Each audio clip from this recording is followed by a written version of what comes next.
Hey, everybody. I think we're having everybody come on, so I'm going to give it just about another 20 seconds here.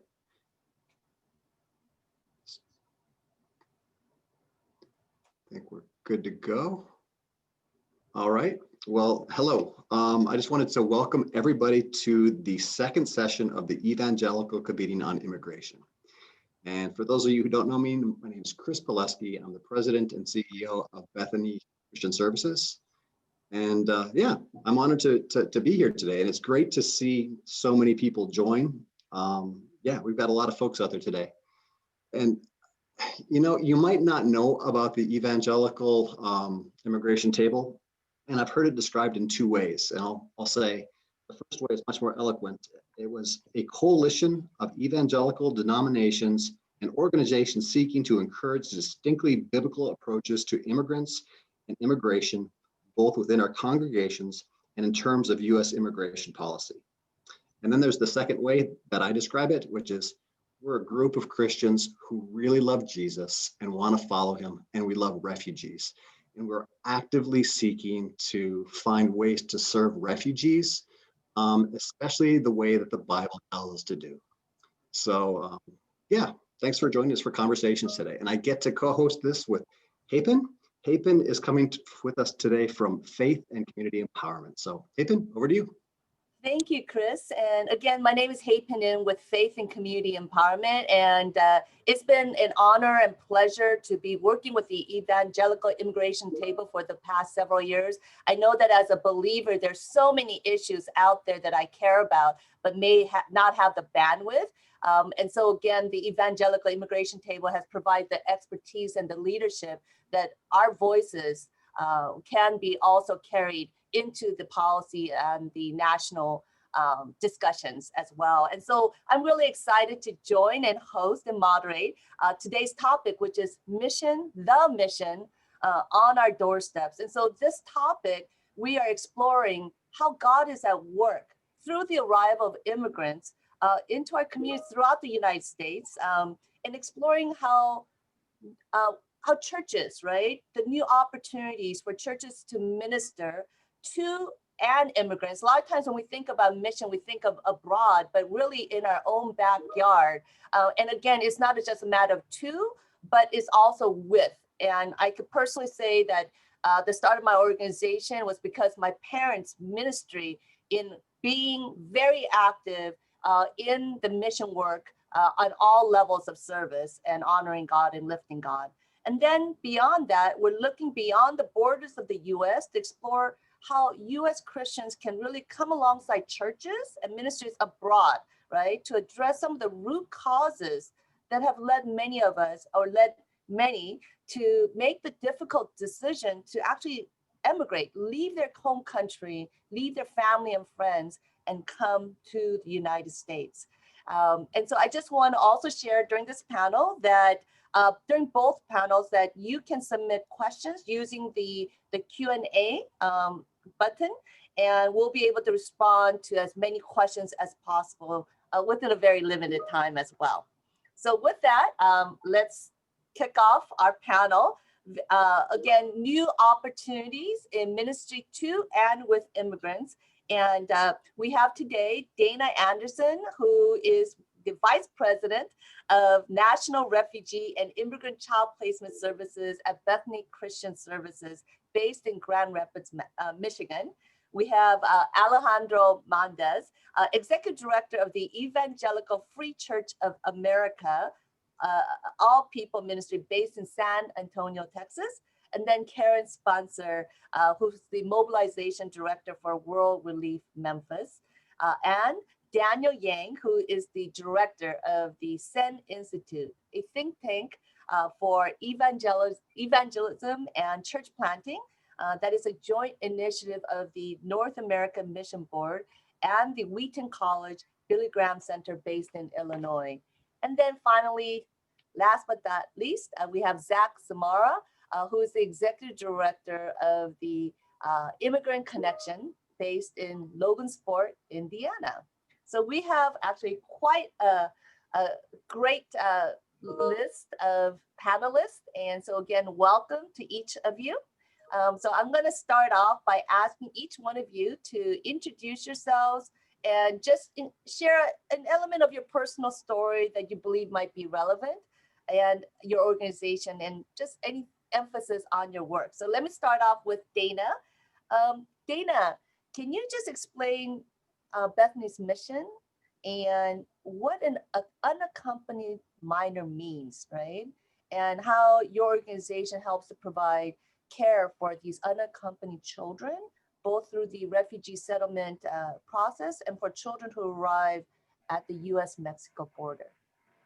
Absolutely. So like it was said, my name is Dana Anderson, and I've been with Bethany for 16 years, all in refugee and immigrant services. So I have thoroughly loved my work in this field. I thoroughly feel called to work with this very vulnerable population. So I'm happy today to share a little bit with you because we often hear about unaccompanied kids or unaccompanied children, and who are they?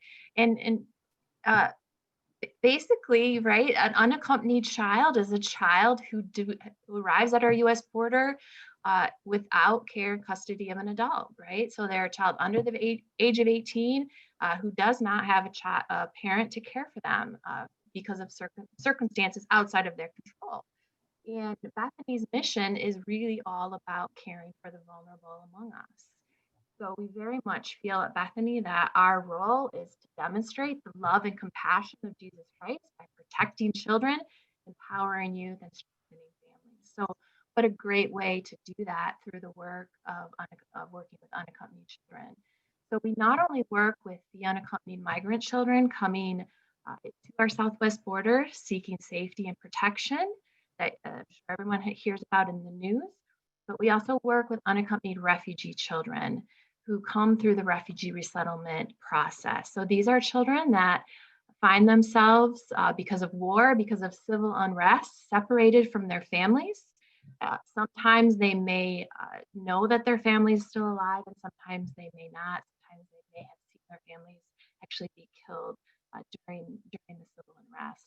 So there are just millions actually of refugee children that have found themselves unaccompanied across the globe, not only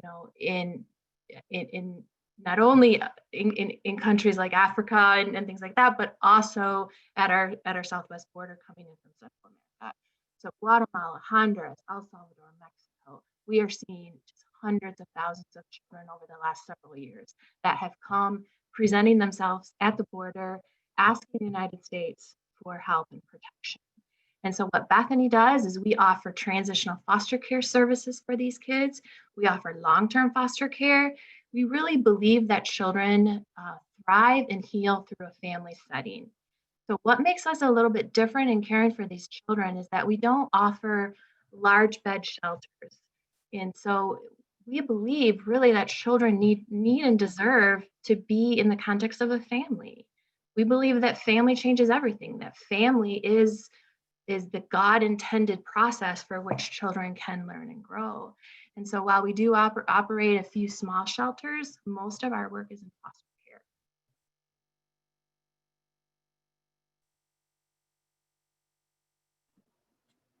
I believe you're muted, so I'm going to mute myself and let you continue. Dana, thank you so much for the great work you do at Bethany and the hope on a tangible and practical way.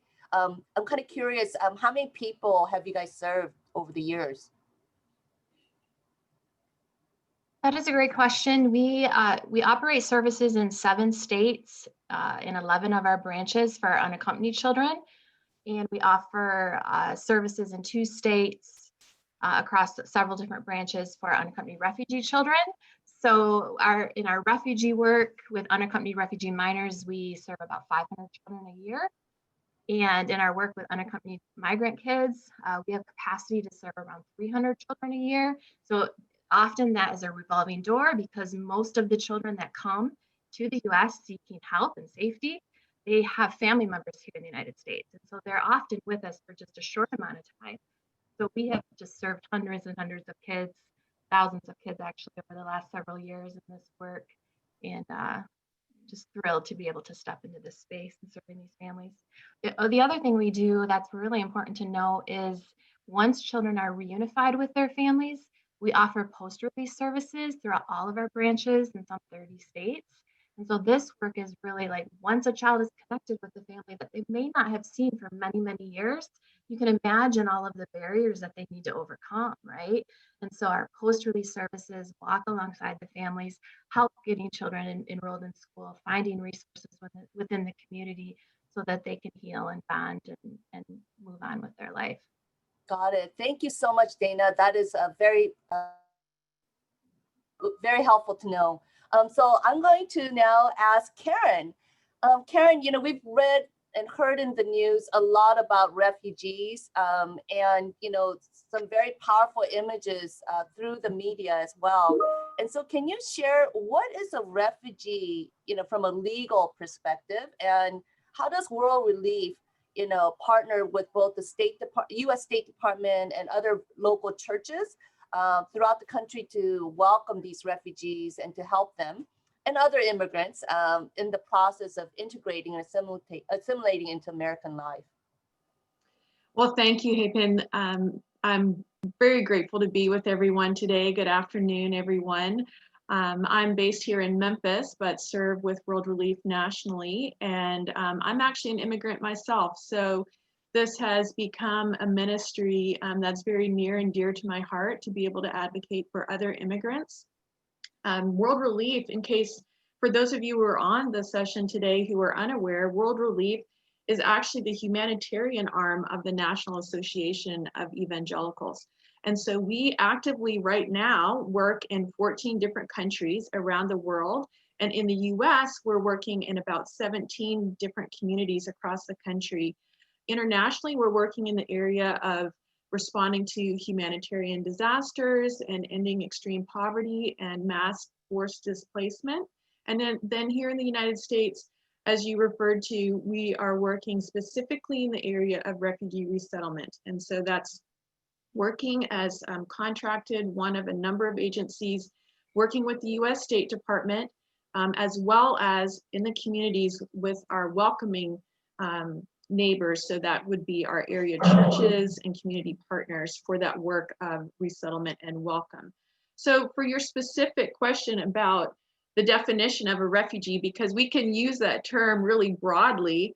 I know I've had questions over the years about refugees fleeing a hurricane, for example, but refugee is actually a specific legal status. And so refugee means internationally that someone has been forcibly displaced from their home country due to one or more of 5 reasons of persecution or credible fear of persecution. And those 5 reasons of persecution are race, nationality, religion, political opinion, or social group. Some people are finding and proving persecution or credible fear of persecution for more than one of those reasons. And then also, I think it's important for us to understand that an asylum seeker is trying to prove that same refugee status. So a refugee can only get to the United States at the invitation of the US State Department with that status. Whereas someone who is seeking asylum is getting to the United States first and presenting themselves as having persecution or credible fear of persecution. And through that asylum process, they are actually proving that they meet that same refugee status. So a way that I like to explain it to people is that a refugee can only get here for permanent resettlement at the invitation of the United States government. And an asylum seeker is invited to stay here at the invitation of the US government. And from that point, they really have the same definition. They have both proven refugee status, and they have that same path towards citizenship and naturalization. And so as an organization, whether it's here in Memphis or various communities across the country, it's very important for us to be working with the welcoming community. Our mission is actually to empower the local church to serve the most vulnerable. So we're kind of a gatekeeper or a facilitator, if you will, because as a refugee or a refugee family is invited to be resettled here, or someone is granted asylum, then we're the organization, like many others, who are entrusted with that work of helping that family, helping that individual with those early weeks, months, and even years of gaining self-sufficiency towards integration and really thriving as our newest neighbors. But we know we can't do that alone. And so we get to invite our church partners and community partners to join us in that work and bring people together so that we're doing this much more holistically and relationally and really having that opportunity for mutual transformation, because many people don't even realize that as refugees are coming from so many different parts of the world, many are believers themselves, many are Christians, and they're coming having experienced immense persecution and being able to show us the strength of faith and resilience. And we learn so much from them. And likewise, those who have maybe never heard of the name of Jesus are here and walking alongside believers for the first time and getting to ask questions about why we care for them, why we're welcoming them, why we love them as people, as equals. And so it's an immense opportunity for the church and for Christians across the country to really become more aware and active with us at World Relief and with the other organizations in the work of refugee resettlement. Great. Again, thank you for your work. And I would say in the Q&A session, maybe you could share how churches could sign up with, and partner, come alongside. I'll do that. Okay, great. Now, Zach, I'm trying to find, oh, there you are, Zach. Zach, so we're talking about definitions. Can you share, like, what is a Department of Justice accredited legal representative, and how Immigrant Connection equips local churches to meet the need for these for affordable authorized legal services?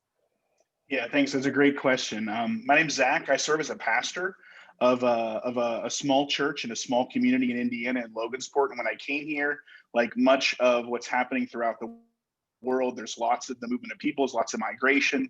My community, maybe like many of the people who are listening today, went from a very monocultural community to now a third of the population of 18,000 are immigrants and refugees.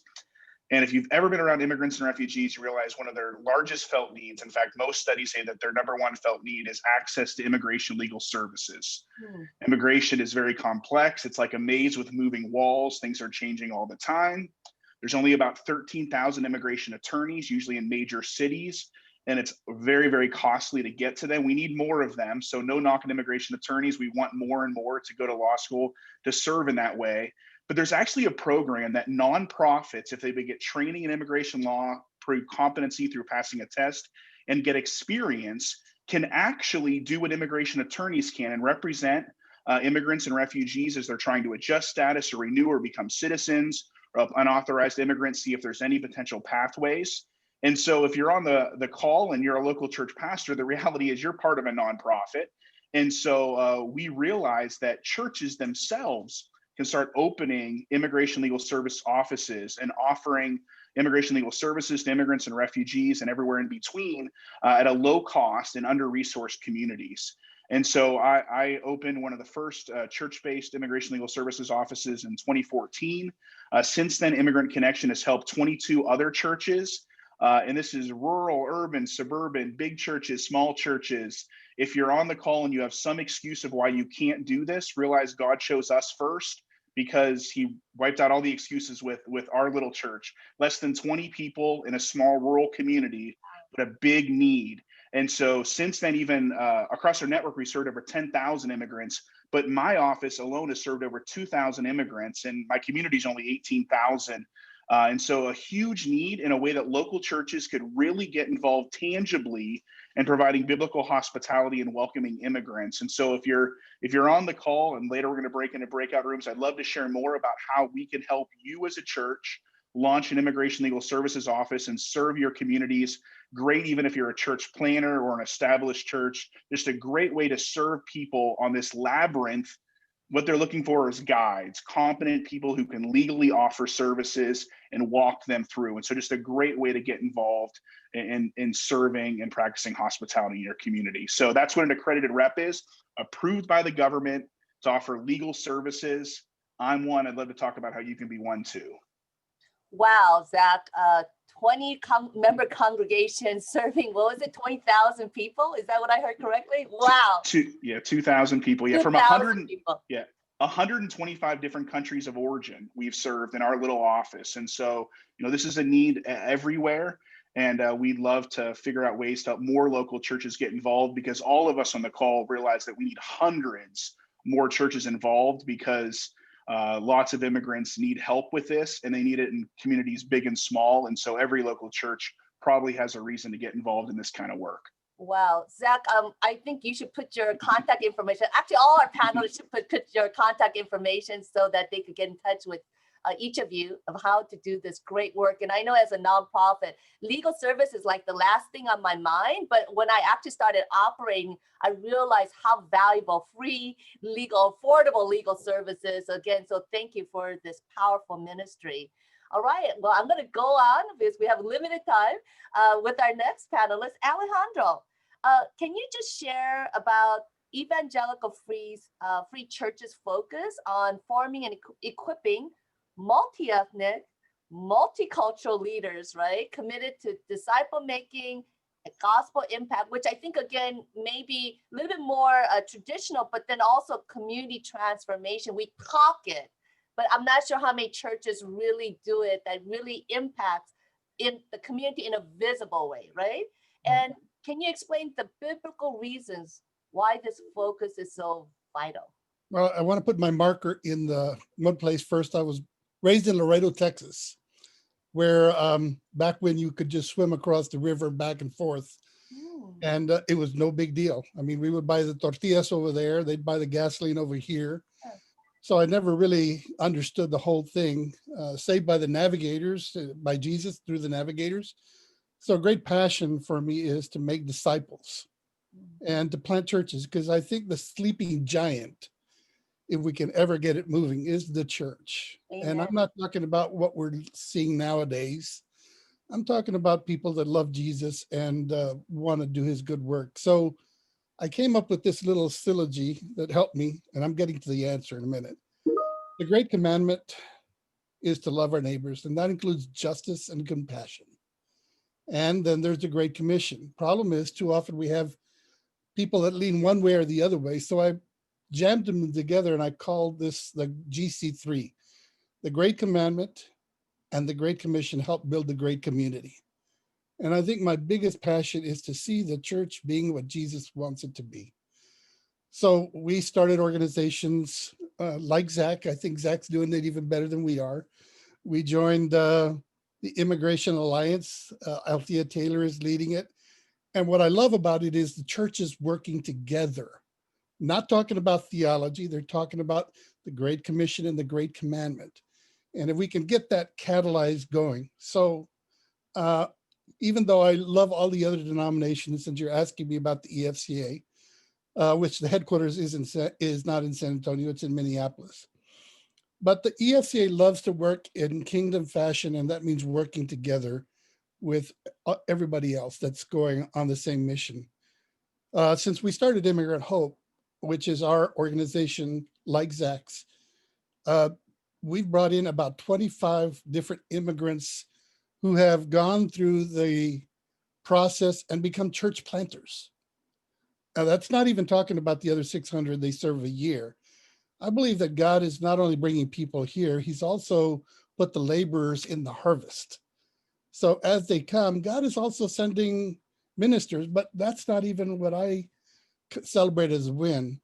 What I celebrate as win is when the church sees the mission of God and gets on it. And so it's not about going to seminary. You know, the disciples of Jesus were just stinking fishermen who turned the world upside down. It's not about buildings, budget, chairs that you could put butts in. It's about people doing what Jesus wants us to do by the power of the Holy Spirit and working together. So, we started Immigrant Hope to help them get legal. Then we also started Gateway to help these immigrants get theologically trained to be able to plant churches. And as far as I'm concerned, it takes all kinds of pastors to have all kinds of churches, and Gateway will serve anybody that wants the training. So the impact is something that's moving, but it's moving together with other denominations. So for me, if we're not about the business of doing what God is doing, then it's important for us to just acknowledge that. So for a long time, I've been seeing this intransigence for the church to engage the demographic change that's happening in America, which immigrants are the tipping point of that, the spear of that. In fact, by one study said by the year 2065, 95% of the job growth would be immigrants. So I used to have a lot of hair. I pulled it all out. I said, why won't we get on that? So what is really exciting for me is how do we get our churches? And I love the church. You got to love the church because it's his bride. Anybody who doesn't love the bride of Christ with all of our warts has got a problem. So I wrote a book that's going to be coming out, and Matt said I should mention it, that basically takes a lot of the things that I just talked about. And the name of the book is Embrace the New Samaria. Open your eyes and look on the multi-ethnic future. That is the reality. And it takes off from John chapter 4, the woman at the well. And I don't really think it's about the woman at the well. I think it's about the 12 clueless guys who Jesus is trying to teach a lesson about seeing the mission. So if you're familiar with the whole issue of John chapter 4, here's the disciples that are looking at an immigrant in their land and don't even want to acknowledge they exist. In fact, they would call them names. But this woman, so Jesus sent them into the town. They came back with chips, cookies, bacon sandwiches. But while they were gone, Jesus led one woman to the Lord. And while they brought back the goodies, when she came back, she brought the whole town. And there's an interesting verse in there. It says, do you not say there are 4 months and then comes the harvest? That's harvest number 1. That's the one we all know. But I say to you, open your eyes and look on the harvest, a harvest you haven't worked for. And I think when the church realizes it's not all about them, that we need the other, and the other is actually what propels the church into the future. So that's what the book's about. And it takes a lot of, I've talked with Zach and a lot of other leaders. This is not about me, it's about other churches. You know what, and I think that's perfect segue into introducing our next speaker. Again, I love the 3 C's, the Great Commandment, the Commission, and Great Community. I think we could all take away from that. But again, you know, when we talk about the other, they're actually in our own backyard. And I'm a fellow immigrant. And I know that for Korean churches, like really the biggest churches in the world is in South Korea, right? And actually the growing churches a lot of times are the ethnic immigrant churches. So again, I would not see them as the other, as someone that we just go to, right? Serve to, but really again, serve with and maybe even learn from. And so let me go ahead and introduce Daniel Yang, since we have a very short time now. I feel like we've done all the preaching. We could just end now. But Daniel, I know, discuss how you see church planting, right? Evangelism and discipleship movements happening among immigrant communities, right? And noting what are the opportunities, you know, with those who arrive in the U.S. who may not know Jesus, but also, you know, who already come with vibrant faith, right? What are your thoughts? Yeah, thanks, Hapen, and echoing a lot of what's been said already. And I'm used to Alejandro speaking. I always love Alejandro. We work together in different capacities, and so a lot of what he said resonates. Really, I think my personal story is I'm ethnically Hmong. My parents came here as refugees in 1979, and rather than belonging to traditional churches, they belonged to a church plant, and these churches were, you know, very similar to Korean churches in some ways, in that they became community outposts for new arrivals. I think probably what we're seeing happen right now, there's a drastic shift in that some of the multi-ethnic churches that Alejandro's talking about isn't just white-led churches where there's a diversity of different kinds of people. These are now churches that are being led by non-Anglo, sometimes first generation, oftentimes second generation immigrants that have in some ways assimilated to American Christianity, but in other ways are bringing nuance and a different cultural flair to multi-ethnic ministry. We're seeing this happen quite a bit with Hispanics, but also with Asian Americans and others. And I think in some ways, second generation, third generation immigrant populations they're not just planting churches, but they're helping to redefine the narrative of American Christianity. Steve Warner said this. He's a sociologist out of the University of Chicago. He said that the arrival of immigrants to America isn't the de-Christianization of America, it's the de-Europeanization of American Christianity. And I think that's really, we're entering into greater levels of that, and that's affecting the way that we think about local church ministry. It used to be that we would say to people that, America used to be more Christian, we need to engage in mission now so that we can get back to this level or this mythical idea that America was a Christian nation. That particular narrative doesn't mobilize immigrants the same way that it does a predominantly native Anglo or long-standing population in America, because that's not the narrative that second-generation immigrants have grown up in. And so it's challenging us to really, and this is the nature of the work that many of us are engaged in church planting, is to re-understand the mission in light of these shifts that have really, you can't mobilize in the same way that we have been in the last 40 to 50 years.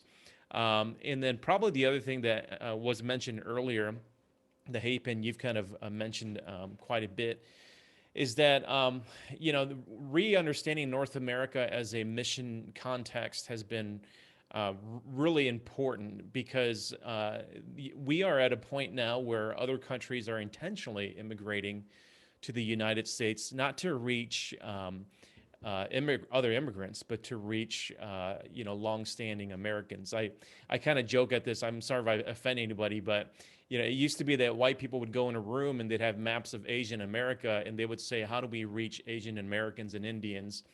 I literally know rooms of Asians and Americans and Indians and Hispanics that sit in a room. They ask the question, "How do we reach white people?" And I think that's a healthy thing. That's the world that we live in. And North America, specifically the United States, has a level of diversity because of immigration higher than any other nation. And I think that we're on the front edge of re-understanding what it means to be both sending and receiving. And what that looks like here in North America is church planting. So I'll stop there, but just echoing a lot of the things that we've heard already. Well, thank you, Daniel. And I think we have so much to just, break out in terms of this. I was given maybe like 2-3 more minutes leeway.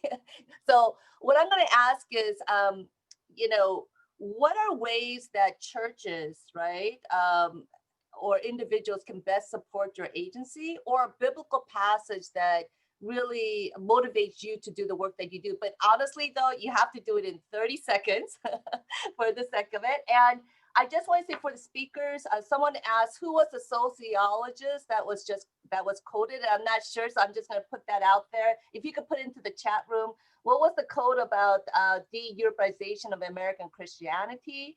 And also here, they're expecting the new administration, right, to resettling refugees. And also, I know that number is going back up from 15,000 to like over 100,000 plus. So if you want to touch that instead of the other questions, to do that. And then last question here, a lot of evangelical churches don't welcome immigrants.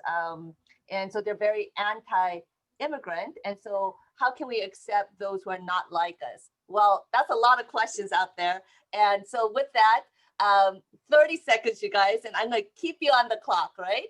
So with that, Zach. I think there's power at the table, right? That's how change happens. And so I think any way that you partner with any of these organizations, the reality is anytime we can have a relationship with a foreign-born person and a native-born person, there's power in that. The Holy Spirit is in that. And so that's one of the reasons why we'd love for you to start Immigration Legal Services, because it makes real names and real faces. I love Ali Nurani shares that, we're scared of the Muhammad and Maria we don't know, but we come to love the Muhammad and Maria we do know. Rather than just nameless faces, we need real relationships. And so we need to spur that on. Awesome. 30 seconds. All right, Karen. All right. I think if we look at what it's going to take to scale back to the 125, which is what we're anticipating refugees being invited this coming year, is that organizations like World Relief have had to scale back during the last few years. And so there's several things that churches can do to help all of us prepare for real welcome of these refugees and families being reunited. One, pastors, it's not too late to start preaching about this. We're to be reaching out to pastors of immigrant congregations and hearing from them what it's like, just like Daniel just shared. Secondly, it's not too late to add missions budget to come alongside organizations like World Relief and those on the call today. And then lastly, encourage people to volunteer, whether that is being part of a welcome team and coming alongside families, or if that's in advocacy and raising awareness so that more people, that multiplication effort. Thank you, Karen. Daniel. Yeah, I know there are a lot of questions there. I'd say that Jeremiah 29:7 has been a key verse. And that's written to a diaspora and saying, hey, you're there, build your life there, but build it in a way that benefits other people.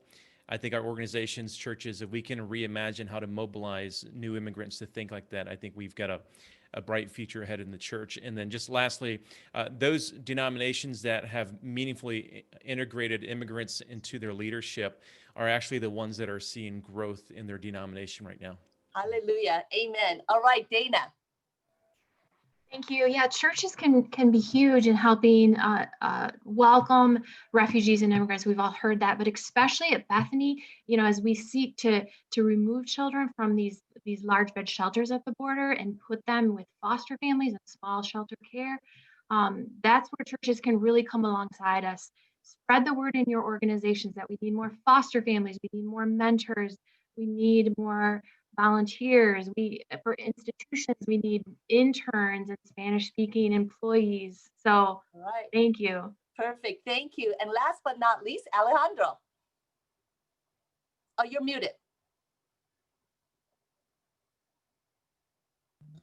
I really want to remind the church that this is not the end.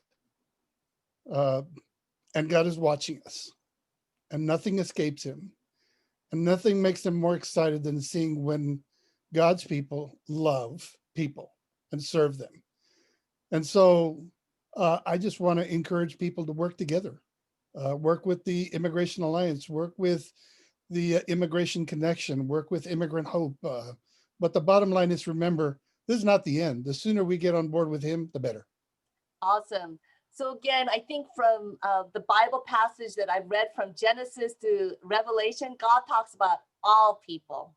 And if we are all created in the image of God, we are going to be blessed, right? We are missing out if we do not engage with one another. And so again, thank you so much for, again, your powerful services and your passionate heart and your love for God. And with that, I'm going to pass on to Chris. Thank you to all our panelists for a fantastic job. Thanks, Hapen. You've done such a great job, especially with time management. Thank you for that. So we get to go into the second part here, but I wanted to remind folks that at the end of this, there'll be a breakout session. So you can go to different breakout sessions if you want to dig deeper, if you want to understand more, if you want to talk with some of the experts about, hey, I don't quite understand this, or I'd like to know more. As we go into the second part, I think it's really important for folks to know why we're doing this. Why are we at the evangelical immigration table doing this work? We are motivated by our faith, and we find that's the core. And many of our brothers and sisters in the evangelical community haven't had the opportunities that we've had, and they just haven't had the ability to dig deep, to learn.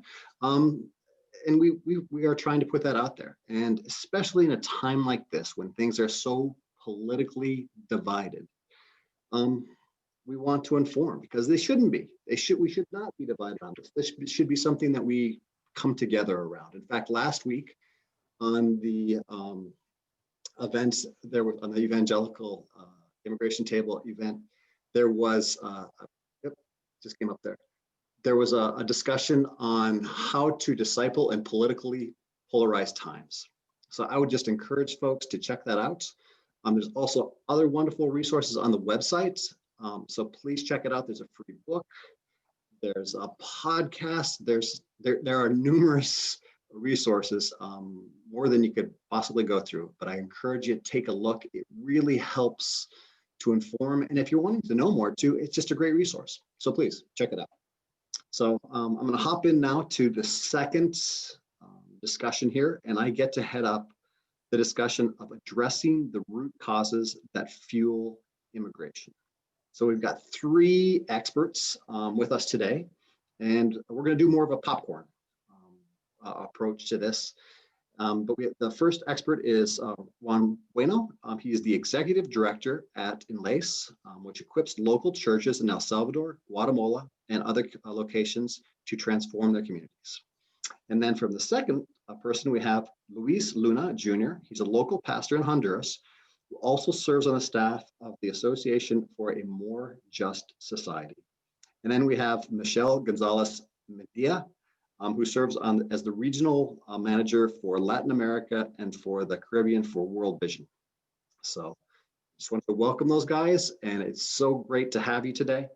So we're not going to have assigned questions, but it's I would just encourage folks to kind of raise your hand or step on in as we're going through these. But I guess the first one is, you know, maybe the past 3-4 years, we're hearing about people fleeing, migrating from especially El Salvador, Guatemala, and Honduras.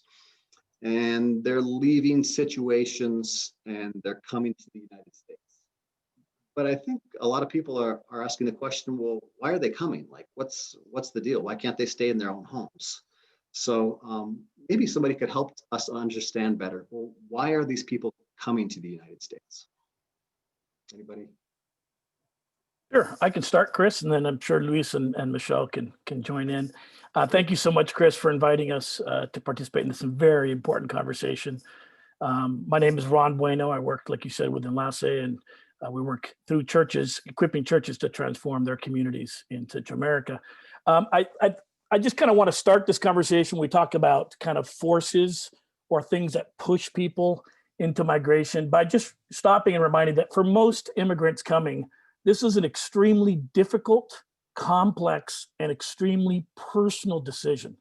These are hard decisions because it's such a huge cost for a family. Right now, the current rate is $18,000 to get through. If you put that into perspective, most families in rural areas in Central America are making around $500.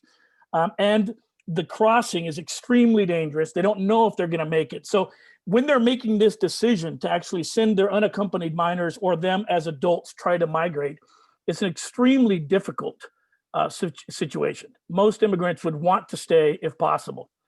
The other thing I'd want to add to this is the fact that most immigration in Central America has been going on since the 1970s. Because of civil wars and other major issues surrounding poverty, there's been a consistent flow of immigrants coming to the States. In fact, Salvadorans, over 75% of the Salvadorans in the States came before 1992. So the vast majority of immigrants that you're actually engaging with have been in the States for 20, 30 years. Many of them came under political asylum and are pursuing some legal status. But more recently, what you see is this growth in youth that are being sent over unaccompanied or being accompanied by their parents. This has to do specifically because in the majority of the communities in El Salvador and Guatemala and Honduras particularly, in El Salvador, 92% of under-resourced communities are heavily influenced by gangs, and therefore young people as early as 8 or 9 years old are already being recruited.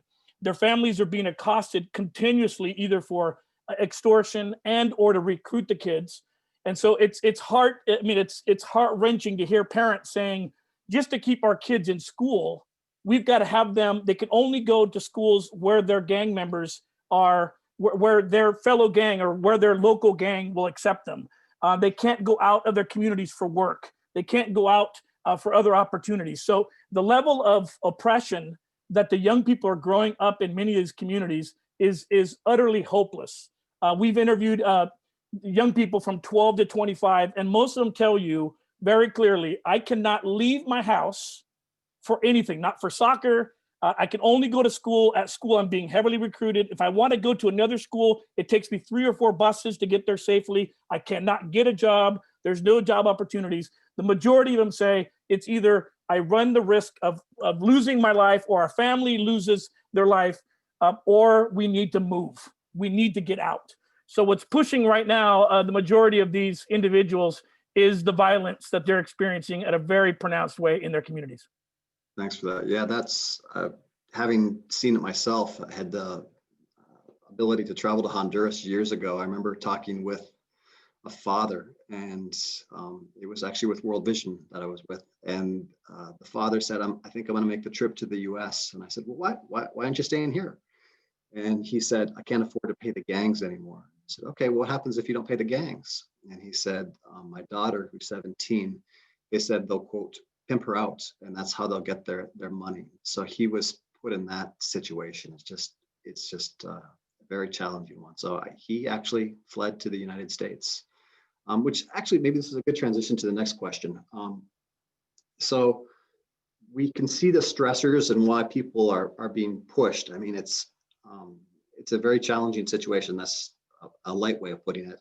But we're also facing a global pandemic right now too. So, you know, we've got COVID here in the United States. For some of us, it's just been inconvenient. Others, it's been life-changing. But across the globe, I think we can all agree that it's impacting everybody in a negative way. But I'd love to understand better, and I think a lot of our people here today would love to understand better, how is COVID affecting the communities that you all work with? I mean, yeah. So maybe Luis or Michelle?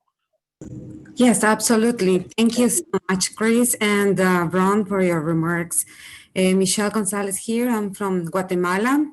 I have been in World Vision over 15 years and working with Latin America and the Caribbean. And it's my honor to be part of this panel. So responding to your question, Chris, and adding to what Ron already said, the factors driving migration are exacerbating the existing vulnerabilities of the country, and the pandemic has come to exacerbate such vulnerabilities with COVID impacting the countries. What we are seeing in the communities that we are serving is that unemployment and poverty is increasing. The extreme poverty and the inequality. Just think about that, the percentage of people receiving remittances, for example, from the US and in the US losing jobs, that is impacting also the countries in Central America receiving remittances. It's a prediction that about 19.3% of reduction in resources coming from the US to these countries, especially in El Salvador. So it's creating more extreme poverty. We have seen that COVID has come to increase the pressure on vulnerable families, especially those suffering already from food insecurity. For example, an additional factor driving migration is the food insecurity, the impact of drought in the dry corridor of Central America, covering all the most vulnerable communities. And they were already suffering from food insecurity, the losing their livelihoods. Now with COVID and all the impact that this is having with the social distances and all the measures that governments have been placing in order to stop the spread of the virus, it's impacting them with more food insecurity. We have seen children. I think one of the main scar of the pandemic in the countries is the lack of education for the children. We are going to see more children and youth neither working or in school, which is a huge loss in our human capital in the countries. And also we have seen that sadly that the violence against children and women is increasing. Just this week, the news in El Salvador is just telling us that 1 of 2 women in El Salvador experienced more domestic violence, and many were killed as a feminicide last year. And the last impact that we have been witnessing is that the government social protection systems are not reaching the most vulnerable. Indigenous populations in hard to reach areas, they are not being reached. So I have seen that through our partners, churches and faith-based organizations, we have been able to reach those. Thank you. Thanks, Michelle. And Louise, I apologize. I cut you off too. So I didn't know, did you have additional? No, you're good. Yes, COVID-19 has intensified some of the structural problems that our country has faced. Just to put in context, Honduras does not have some sort of a safety net or unemployment structure, stimulus checks in which people can count on. According to some reports from the World Bank, the fragile economic recovery foreseen for Honduras will probably be in the first quarter of 2022. So that's a very dire picture in the horizon. Working from home is not always possible, considering 60% of Honduras do not have a reliable internet access. So about 70% of our workforce here is part of what is called as informal employment. So this is why stay-at-home orders can be very challenging. A lot of people just simply won't eat if they just don't go out and learn. So this has had several implications, severe implications to our public education and health systems. By no means I'm no expert on this, but some educational theories state that the third grade window is one of the most important in child development in terms of verbal skills. According to some experts, being able to read and comprehend and write and think and communicate clearly is an essential quality characteristic for obtaining good jobs, let alone good paying jobs. So just imagining the effects that this interruption to at least 1.2 million Honduran children that at this point in time are outside of the classroom, that do not have any access to education through any means. Previous to the pandemic, we already had 1.2 million school-aged children who were outside of the classroom, meaning because of poverty, because of gang-related violence, because of other factors, are not able to go to school. So it is, to say the least, quite a challenge what COVID-19 has brought upon us. Thanks for that, Luis. It seems like a good transition of, so at the evangelical immigration table, we want to be great hosts. So we want, when people come here, we want to partner with the church. We want to live out our faith. We want to be the hands and feet of Christ when people arrive here. But in the same breath, we also want to be able to work with people in their home countries and, help people so that they can not just survive, but thrive where they are. So they don't feel like they are being forced out or they're not being forced out from their countries to leave. I'd be curious to hear, what are some of your organizations and your partner organizations doing to work with folks in their home countries so that they don't have to flee, they don't have to leave their homes, which most of them don't want to do? I can start, if you don't mind, Luis and Michelle. Enlace means to link in Spanish. So we help churches build effective partnerships with their community-based organizations to address poverty. A key issue, I think, in this, especially in our 3 countries in Central America, or 4 countries there in Central America, including Nicaragua, a key issue is just creating a moment of rebuilding the social fabric of our communities. Our communities are utterly decimated. Everyone's living independently. And a key role of the church, and what we encourage the church to do, is to start building relationships with your community leaders, to start rebuilding a process of being able to come together to understand the needs of your communities together, and then ultimately build the capacity so that you can begin to rebuild education facilities, which are critical to keep kids in school, helping them create economic development opportunities, helping them create housing. One of the things that we realized early on is that many kids get into gangs because they don't have a stable home and a physical location. And when they have to move from place to place, they're more subject to being recruited. So even simple stuff, well, not simple, but even stuff like building a house can provide a sense of permanence and security. So what we're doing is we're helping churches really build effective relationships with their community leaders and their mayor's offices and their other NGOs in the area to understand the needs of the communities, but to effectively address those issues that ultimately then reduce violence and create secure communities. Great. I don't know if Louise or Michelle, if you have also comments. Yes, I can add as well that motivated by our faith, we work with individual families, communities, and intermunicipalities and churches in the communities we serve in Central America. We know that church leaders and pastors are the best positioned to help us and reach out the most vulnerable population. In this case, for example, World Vision is present in the most violent cities in Central America, which has been enabled by our partnership with church leaders.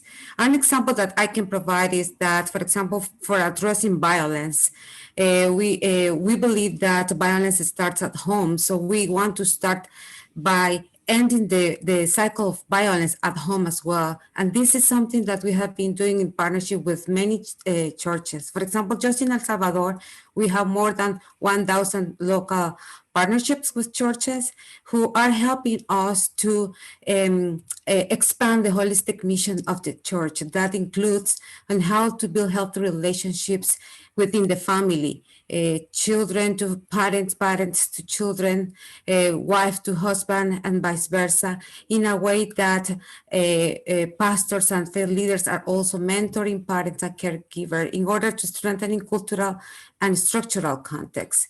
We are working also with small farmers in rural areas whose migration is very much driven by the lack of sustainable livelihoods and the impact of climate change. So through our Empowered Worldview, we are supporting the small farmers in a way that churches help us to expand their worldview in a way that they see themselves as God's creation with the capacity to unleash the God-given potential. Thank you. Michelle. Luis, I don't know if you had anything. Yes, we have a strong conviction that God has a preferential disposition towards what Nicholas Walterstorff calls the quartet of vulnerability, the widow, the orphan, the stranger, the immigrant. And at the same time, we believe that these are people created in God's image who are not just passive recipients of the announcement of the good news of the kingdom, but are also agents of transformation in their particular community. So one factor that is usually missed in terms of that it is a very important dynamic in terms of that fuels immigration is government corruption. In particular in our country, about 13% of our entire GDP is squandered by systemic institutional government corruption. And at the very same time, about 42% of the state, the income of the state comes from remittances.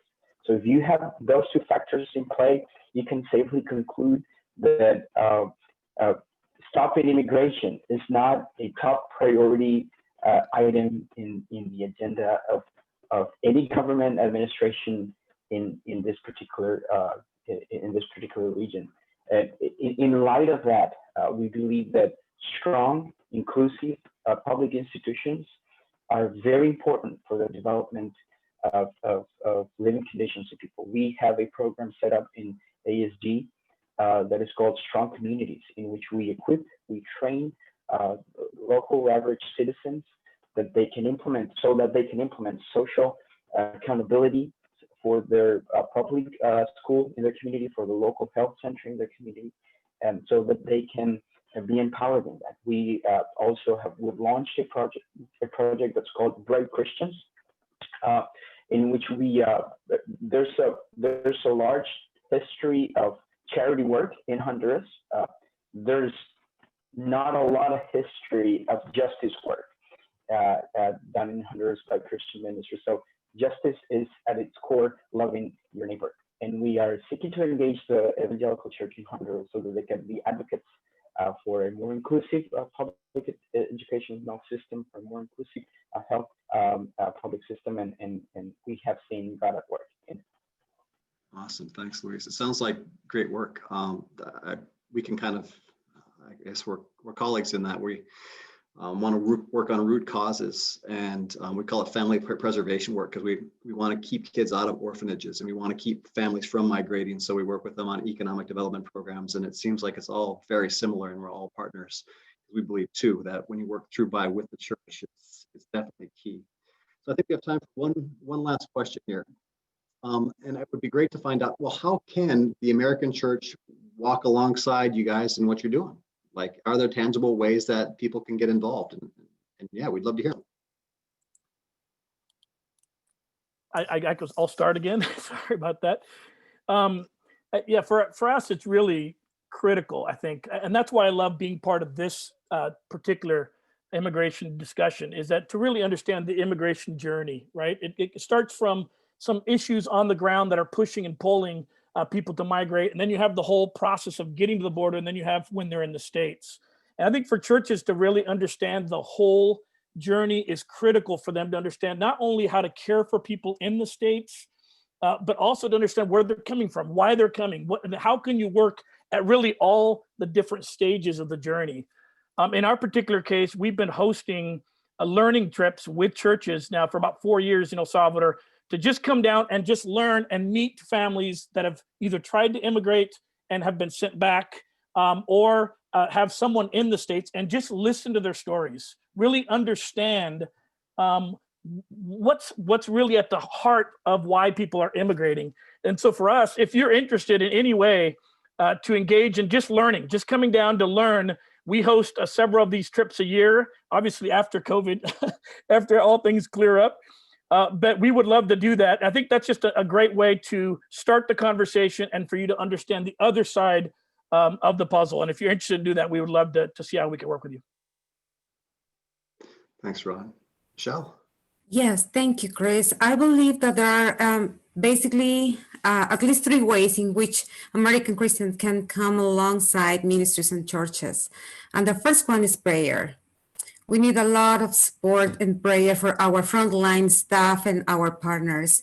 They are in the day by day, fighting the good battle in the name of Jesus, trying to save and rescue people from all these different challenges that life is presenting in their lives. So prayer is the first one. The second one is advocacy. And it's important to engage with the elected officials to make our voices to be heard on these issues. I believe that it's really important being engaged in the political process as a key part of the engagement of churches, having constituents showing their elected officials that these issues are a priority for churches, for congregations. This is a critical part of the political process. And by giving, I believe that there's a lot of blessing for churches who are giving, and World Vision has ways if churches would like to join us in addressing these root causes, in creating hope and fostering a culture of peace, a culture of hope in the countries, leveraging resources that we have to have bigger impact, working with the churches, the local churches that we have partnerships with, and also with the local institutions that we support in creating these opportunities for youth. It's really important that we to continue learning about the dynamics of this situation of migration, given that the way we understand a problem is the way that we are going to try to solve it. So we continue learning in a way that we provide effective solutions. So you are welcome to approach us and connect with us. Thank you, Chris. Thanks, Michelle. And Louise? Yes, I think there is room for disagreement within the American church in terms of how a government immigration policy should look like. There is room for that. Good Christians can disagree on that. Christians should all agree on how to treat the immigrant, though. There should be a disagreement in the sense of how to treat the immigrant, the stranger, among the brethren. And having said that, I can think of at least 2 or 3 practical things that can be done. The first one would be keep your eyes open. The Holy Spirit is at work, and we are just joining what Jesus is already doing. Sometimes we think that whenever we go to a particular place, we are bringing Jesus with us. That is very narcissistic, as if Jesus is not already doing something there.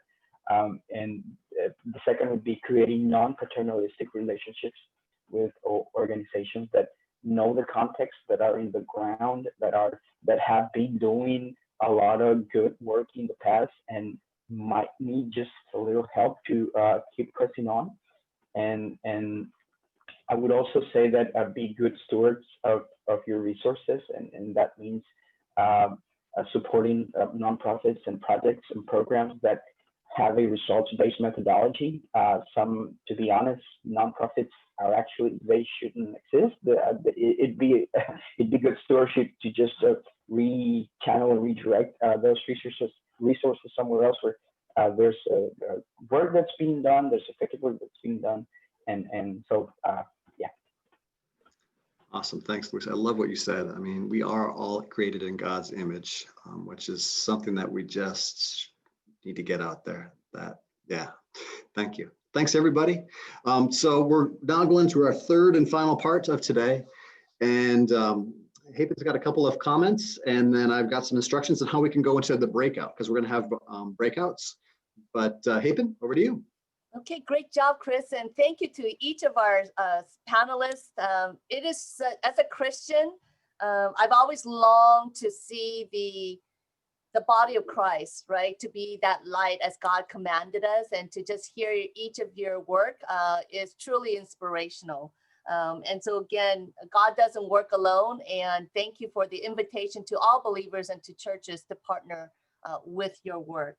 And with that, we believe that we'll be going on to the next session, where you'll be able to ask directly each of the panelists who have agreed to stay on as well. But I just want to just encourage you to join us again next Thursday. And the focus will be on evangelical approaches to immigration policy. And if you registered today, then you don't need to re-register. You could use the same link. But we encourage you to just, post on social media and your distribution list of the great speakers that will be coming on. And I've recognized quite a number of names who've been active in this space. And if you would like to also get a preview of the discussion for next week, you could go to the link that's going to be posted here on the Evangelical Immigration Agenda for the 117th Congress and the new administration. So again, I think that's something that will be very valuable. And so I want to put that out there. Again, thank you for allowing me to join. And I think then Chris is going to wrap up. Yep, so we've got 2 things, and I've been reminded that. So we're looking for local leaders from throughout the country who would be interested in participating in virtual meetings with their members of Congress. This is a great opportunity. So you can join, or someone of your staff can join. It's on February 25th. So those who are interested can register at, and you'll see the link up there, but it's at www.evangelicalimmigrationtable.com/February 25. And we'll confirm the information once we get a little bit closer, but please check it out. It's a wonderful opportunity. Okay, so now we're going into our final little event here, and it's we're going to have breakout. So if you want to go into the breakouts, please check out the Zoom link, and there should be a Zoom link that will be coming into the chat box, and it is www.evangelicalimmigrationtable.com/breakouts. If it doesn't come up there, yep, Matt's got it right there right now.